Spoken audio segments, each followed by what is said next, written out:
What is God like?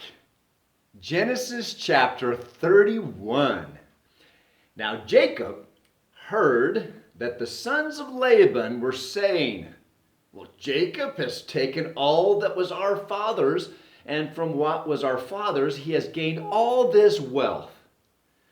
And Jacob saw that Laban did not regard him with favor as before.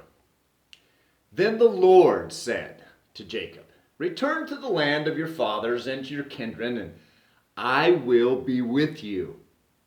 So Jacob sent and called Rachel and Leah into the field where his flock was, and said to them, I see that your father does not regard me with favor as he did before, but the God of my father has been with me. You know that I have served your father with all my strength. Yet your father has cheated me and changed my wages 10 times. But God did not permit him to harm me. If he said, the spotted shall be your wages, then all the flock bore spotted. And if he said, the striped shall be your wages, then the flock bore striped. Thus God has taken away the livestock of your father and given them to me. In the breeding season of the flock, I lifted up my eyes and saw in a dream that the goats that mated with the flocks were striped, spotted, and mottled. Then the angel of God said to me in a dream, Jacob, I said, here am I. And he said, lift up your eyes and see. All the goats that mate with the flocks are striped, spotted, and mottled. For I have seen all that Laban is doing to you. I am the God of Bethel, where you anointed a pillar and made a vow to me. Now arise, go out from this land and return to the land of your kindred. Then Rachel and Leah answered and said to him, is there any portion or inheritance left to us in our father's house? Are we not regarded by him as foreigners? For he has sold us and has indeed devoured our money. All the wealth that God has taken away from our father belongs to us and our children. Now then, whatever God has said to you, do.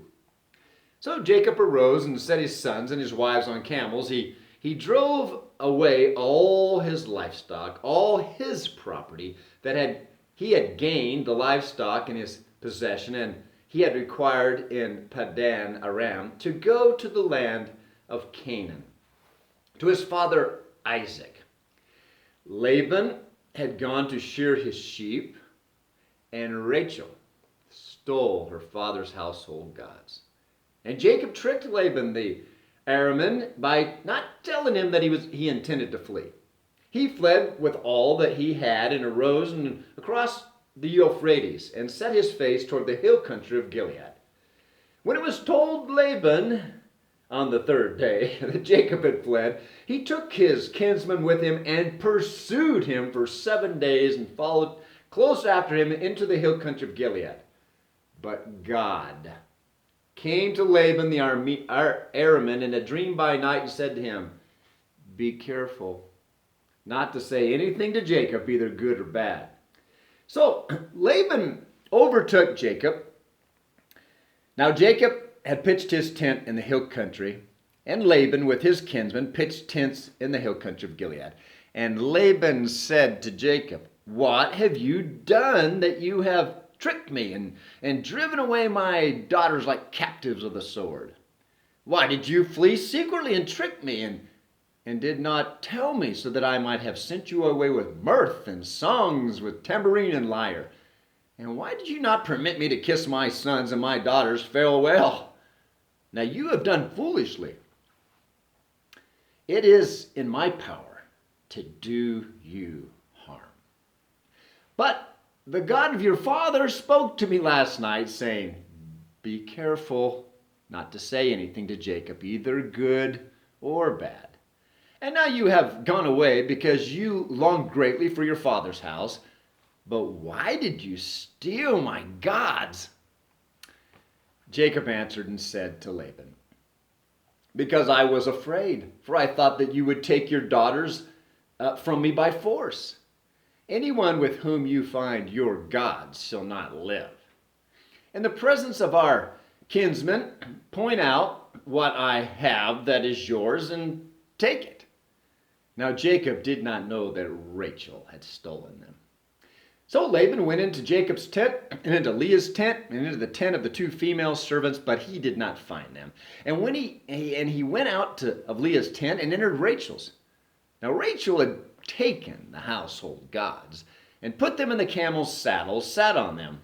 Laban felt all around the tent, but did not find them. And she said to her father, "Let not my lord be angry, that I cannot arise before you, for the way of women is upon me." So he searched, but did not find the household gods. Well, then Jacob became angry and berated Laban. Jacob said to Laban, "What is my offense? What is my sin that you have hotly pursued me? For you have felt through all my goods. What have you found of all your household goods? Set it here before my kinsmen and your kinsmen, so that they may decide between us two. These 20 years I've been with you. Your ewes and your female goats have not miscarried, and I have not eaten the rams of your flocks. What was torn by wild beasts, I did not bring to you. I bore the loss of it myself. From my hand you required it, whether stolen by day or stolen by night. There I was by the day, the heat consumed me, the cold by night, and my sleep fled from my eyes. These 20 years I have been in your house. I served you 14 years for your two daughters and 6 years for your flock, and you've changed my wages 10 times. If the God of my father, the God of Abraham, the fear of Isaac, had not been on my side, surely now you would have sent me away empty-handed. God saw my affliction and the labor of my hands, and rebuked you last night." Well, then Laban answered and said to Jacob, "The daughters are my daughters. The children are my children. The flocks are my flocks. And all that you see is mine. But what can I do this day for these my daughters or their children whom they have borne? Come now, let us make a covenant, you and I. Let it be a witness between you and me." So Jacob took a stone and set it up as a pillar, and Jacob said to his kinsmen, "Gather stones," and they took stones and made a heap, and ate there by the heap. Laban called it Jegar Shahudath, but Jacob called it Gilead. Laban said, "The heap is a witness between you and me today." Therefore he named it Gilead and Mizpah, for he said, "The Lord watch between you and me when we are out of one another's sight. If you oppress my daughters, or if you take wives beside my daughters, although no one is with us, see, God is witness between you and me." Then Laban said to Jacob, "See this heap and the pillar which I have set between you and me? This heap is a witness, and the pillar is a witness, that I will not pass over this heap to you, and you will not pass over this heap and this pillar to me to do harm. The God of Abraham, the God of Nahor, the God of their father, judge between us." So Jacob swore by the fear of his father Isaac, and Jacob offered a sacrifice in the hill country and called his kinsmen to eat bread. And they ate bread and spent the night in the hill country. Early in the morning, Laban arose and kissed his grandchildren and his daughters and blessed them. Then Laban departed and returned home. What is God like? He is the God of great eyesight. He can see everything that we do, whether good or bad. God saw how Laban, the boss, was treating his employee, Jacob, cheating him in his wages. And God saw how Jacob, the employee, worked with honesty. He worked hard in spite of how the boss was treating him. Jacob worked hard for 20 years. I think I said 40 years yesterday. It's 20 years. He worked hard for 20 years for Laban. And God saw the loss that Jacob took as he worked without complaint. He just took the loss. And God watched his attitude. Jacob is trying to change. He's trying to be a better person than he has been in the past. And God saw Rachel steal, lie to her dad. That will not go unpunished.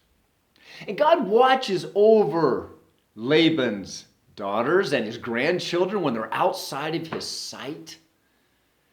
God sees everything. God sees all the good that you and I do. And the good actions he's going to bless, and the evil actions he's going to discipline. God sees.